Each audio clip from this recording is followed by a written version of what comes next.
밤 11시입니다. 오늘도 기억에 남을 이야기를 전합니다. 잔상입니다. 오늘은 토드 필립스 감독, 호아킨 피닉스 주연의 영화 조커를 이야기합니다. 영화의 주요 내용과 결말을 함께 다룹니다. 한 남자가 거울 앞에서 손가락으로 입꼬리를 들어 올립니다. 얼굴에는 미소가 만들어지지만 눈에는 전혀 다른 감정이 남아 있습니다. 아서 플렉의 웃음은 즐거움의 표시가 아닐 때가 많습니다. 긴장하거나 두려울 때에도 그의 몸은 주변 사람들이 오해하기 쉬운 소리를 냅니다. 그래서 영화의 첫 웃음은 우리를 편하게 하지 않습니다. 우리는 웃는 사람을 보고도 그가 웃고 있는지 알 수 없는 낯선 자리에 놓입니다. 오늘의 질문은 한 사람을 이해하려는 일이 그가 저지른 폭력을 용서하는 일과 같은가입니다. 그리고 사회가 누군가를 오래 보지 않을 때 그 빈자리에 어떤 이야기가 들어서는지도 함께 살펴보겠습니다. 첫 번째 곡은 Laughing Without Joy입니다. 웃음이 끝난 뒤 남는 텅 빈 방을 낮은 피아노와 절제된 현악기로 그렸습니다.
아서는 광대 파견 일을 하며 어머니와 함께 살아갑니다.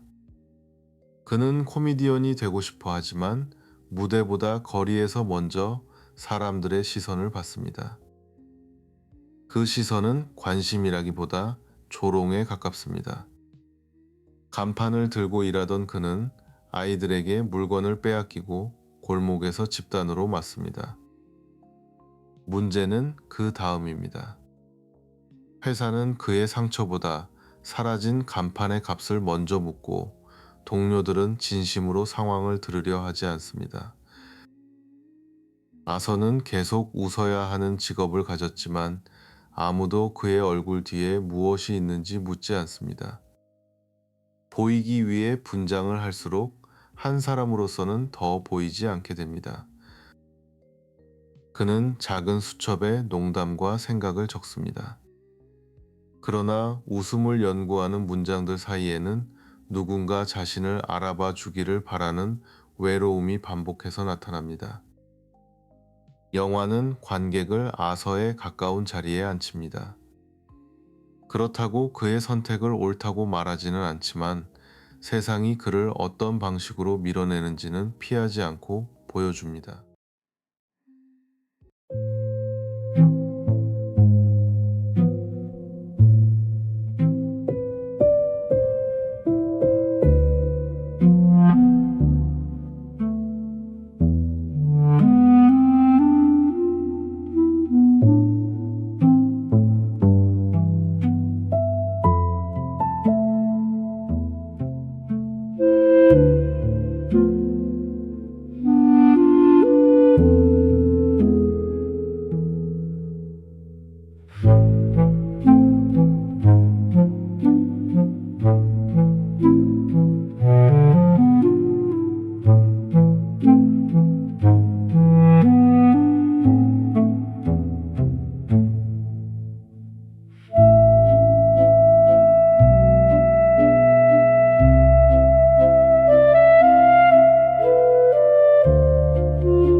아서는 정기적으로 상담을 받고 여러 약을 복용합니다.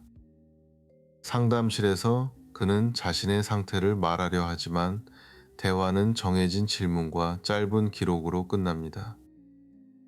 상담자는 예산이 끊겨 더 이상 만날 수 없다고 알려줍니다. 그 장면에서 두 사람은 서로 다른 위치에 있지만 결국 같은 삭감의 바깥으로 밀려난 사람들처럼 보입니다.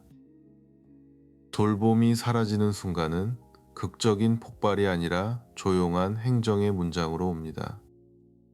다음 예약이 없어지고 약을 받을 길이 끊기며 한 사람이 세상과 연결되던 가느다란 선이 사라집니다. 여기서 조심해야 할 점이 있습니다. 정신적 어려움이나 가난이 폭력을 만든다고 단정해서는 안 됩니다. 현실의 대부분의 사람은 고통을 겪어도 타인을 해치지 않습니다.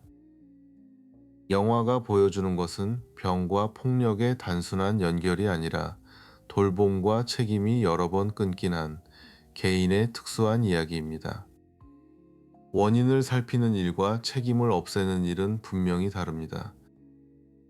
고담은 쓰레기가 쌓이고 공공 서비스가 멈추는 도시입니다. 거리의 부패와 아서의 삶은 서로를 비추지만 도시 전체의 상처가 한 사람의 범죄를 대신 설명해 주지는 못합니다. 두 번째 곡은 스테어스 비포 미드나잇입니다. 매일 같은 계단을 무겁게 오르는 발걸음을 느린 삼박자와 피아노로 담았습니다.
지하철에서 아서는 3명의 남자에게 조롱과 폭행을 당합니다.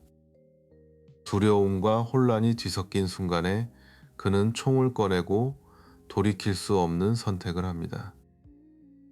처음의 총격은 자신을 지키려는 행동처럼 보일 수 있습니다. 그러나 도망치는 사람을 뒤쫓아가 다시 쏘는 순간 영화는 방어와 복수 사이의 선을 분명하게 무너뜨립니다. 관객은 아서가 겪은 모욕을 알고 있기 때문에 잠시 그의 분노에 가까워질 수 있습니다. 바로 그 가까움이 이 영화가 만든 가장 불편한 장치입니다. 우리는 누군가의 고통을 이해하면 그 뒤의 행동까지 받아들여야 한다고 착각하기 쉽습니다. 하지만 공감은 판결이 아니라 더 정확한 질문을 시작하기 위한 태도입니다. 아서는 처음으로 자신에게 힘이 생겼다고 느낍니다. 그 힘은 안전이나 관계에서 온 것이 아니라 다른 사람을 두렵게 만들 수 있다는 사실에서 옵니다. 그 순간부터 웃음은 고통의 반응만이 아니라 타인을 밀어내는 가면이 되기 시작합니다. 피해를 입은 사람의 얼굴과 피해를 만드는 사람의 얼굴이 한 몸 안에서 겹칩니다.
아서는 어머니의 편지를 통해 토머스 웨인이 자신의 아버지일 수 있다고 믿습니다. 그 믿음은 신분을 바꾸려는 욕망보다 자신도 누군가에게 원했던 아이였다는 증거를 찾는 마음에 가깝습니다. 하지만 기록과 증언을 따라갈수록 그가 기대한 가족의 이야기는 흔들립니다. 어머니의 말도 웨인의 말도 완전히 신뢰하기 어려워지고 아서는 자신의 과거를 붙잡을 곳을 잃습니다. 영화는 확실한 답을 주기보다 기억과 기록 사이에 틈을 남깁니다. 그 틈은 아서가 누구인지 스스로 설명할 수 없게 만드는 공포로 자랍니다. 어머니는 아서를 늘 행복한 아이라고 부르지만 그 이름은 그의 고통을 들여다보지 않게 만드는 말이기도 합니다. 사랑의 언어처럼 들리는 별명이 한 사람의 실제 감정을 지워버립니다. 가족은 우리에게 가장 오래된 이야기를 건넵니다. 그러나 그 이야기가 거짓이거나 침묵으로 가득할 때 사람은 자기 삶을 설명할 새로운 이야기를 필사적으로 만들기도 합니다. 아서가 선택한 새 이야기는 자신을 피해자이자 심판자로 동시에 세웁니다. 그 서사는 고통을 정리해 주지만 다른 사람의 고통을 볼 자리를 남기지 않습니다.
영화에서 아서의 변화는 말보다 춤으로 먼저 나타납니다. 사건 뒤 화장실에서 그는 도망치거나 울지 않고 천천히 몸을 움직입니다. 그 춤은 자유처럼 보이지만 평온하지 않습니다. 오랫동안 억눌린 몸이 처음 자기 언어를 얻는 순간이면서 동시에 위험한 선택을 아름다운 형태로 감싸는 순간입니다. 계단도 같은 방식으로 변합니다. 처음에 아서는 하루를 버티고 집으로 돌아가기 위해 계단을 힘겹게 오르지만 뒤에 그는 화려한 옷을 입고 아래로 내려오며 춤을 춥니다. 올라가는 사람에서 내려가는 사람으로 방향이 바뀌었다는 점은 중요합니다. 그는 더 이상 사회가 정한 정상의 자리로 올라가려 하지 않고 스스로 만든 역할 속으로 내려갑니다. 호아킨 피닉스의 연기는 몸의 무게와 리듬으로 이 변화를 보여줍니다. 같은 인물인데도 어깨의 위치와 걸음의 속도만으로 방 안의 공기가 달라집니다. 세 번째 곡은 The Room Behind the Smile입니다. 미소 뒤에 감춰진 방과 그 안에서 혼자 만들어지는 춤을 낮은 비올라와 피아노로 그렸습니다.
아서는 밤마다 텔레비전 속 진행자 머레이 프랭클린을 바라봅니다. 그는 관객석에 앉은 자신이 머레이의 따뜻한 인정을 받는 장면을 상상합니다. 그 환상에서 머레이는 아서가 원했던 아버지와 관객과 친구의 역할을 모두 맡습니다. 화면 속 한 사람이 현실의 빈자리를 너무 많이 대신하고 있습니다. 그러나 머레이의 실제 방송은 아서의 실패한 무대를 웃음거리로 사용합니다. 아서가 평생 원했던 주목은 존중이 아니라 조롱의 형태로 찾아옵니다. 아서는 생방송 출연을 자신의 마지막 무대로 준비합니다. 그는 더 이상 사랑받기 위해 웃기려는 코미디언이 아니라 모두의 시선을 통제하려는 인물이 되어갑니다. 생방송은 말의 책임이 가장 크게 드러나는 공간입니다.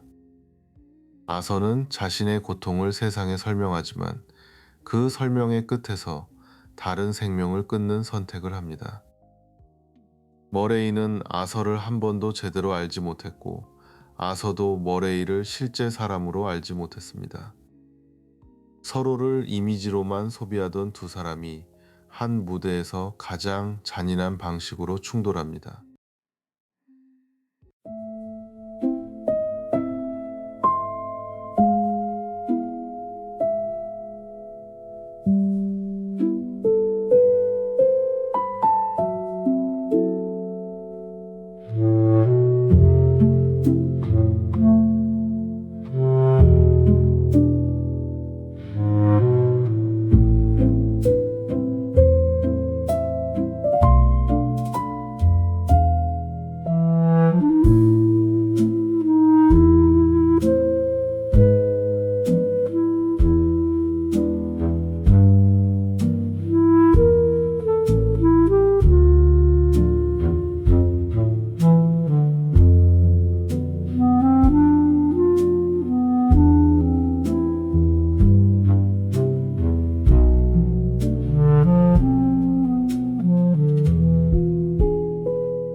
중반까지 우리는 이웃 소피가 아서와 가까워졌다고 믿게 됩니다.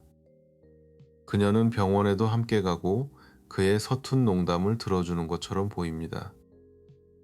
하지만 아서가 그녀의 집에 들어간 순간 그 관계가 대부분 그의 상상이었다는 사실이 드러납니다.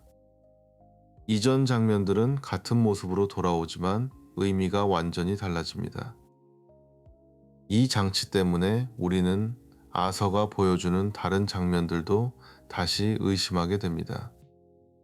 영화는 사실을 정확히 전달하는 창이 아니라 그의 외로움과 욕망으로 일그러진 거울이 됩니다. 불신뢰 화자는 단순한 반전 장치가 아닙니다. 관객이 한 사람의 시선에 너무 오래 머물 때 그의 해석을 세계의 전부로 받아들이게 된다는 사실을 보여줍니다. 우리는 아서의 상처를 가까이 보지만 그가 해친 사람들의 삶은 거의 알지 못합니다.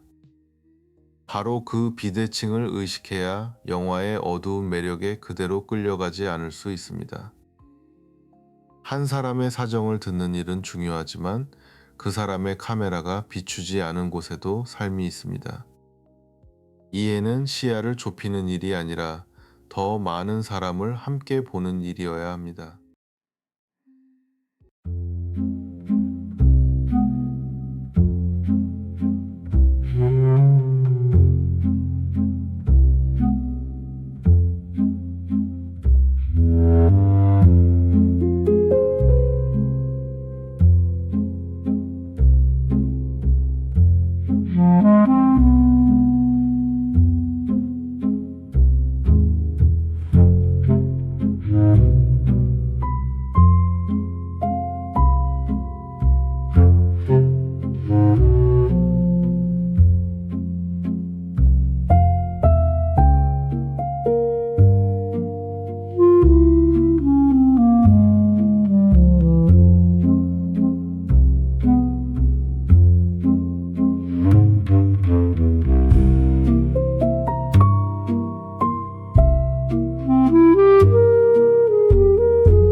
지하철 사건 뒤 광대 가면은 고담의 분노를 상징하게 됩니다.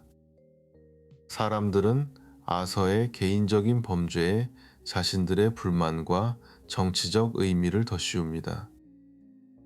아서는 자신이 시작하지 않은 운동의 얼굴이 됩니다. 그는 군중에게 이름을 얻지만 그 이름은 한 인간의 복잡함을 지우고 사용하기 쉬운 상징만 남깁니다. 경찰차 위에 선 아서가 피로 웃는 입을 만드는 장면은 강렬합니다. 그러나 그 이미지를 해방의 순간으로만 보면 주변에 쓰러진 사람들과 도시의 공포가 사라집니다.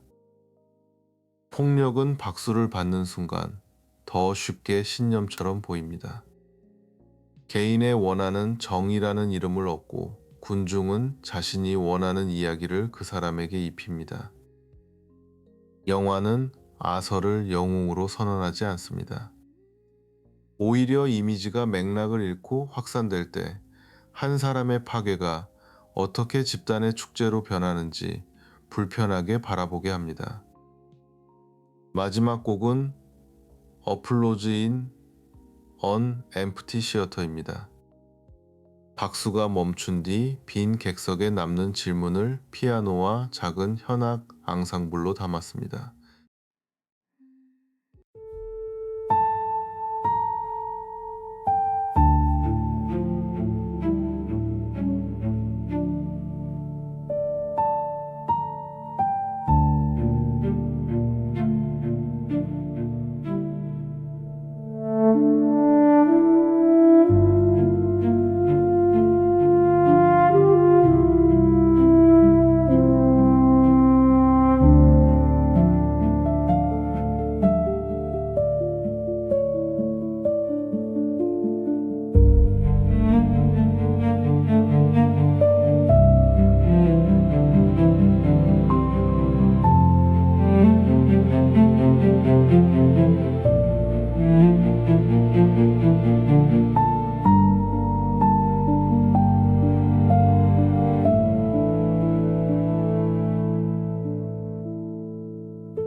다음의 질문으로 돌아가 보겠습니다.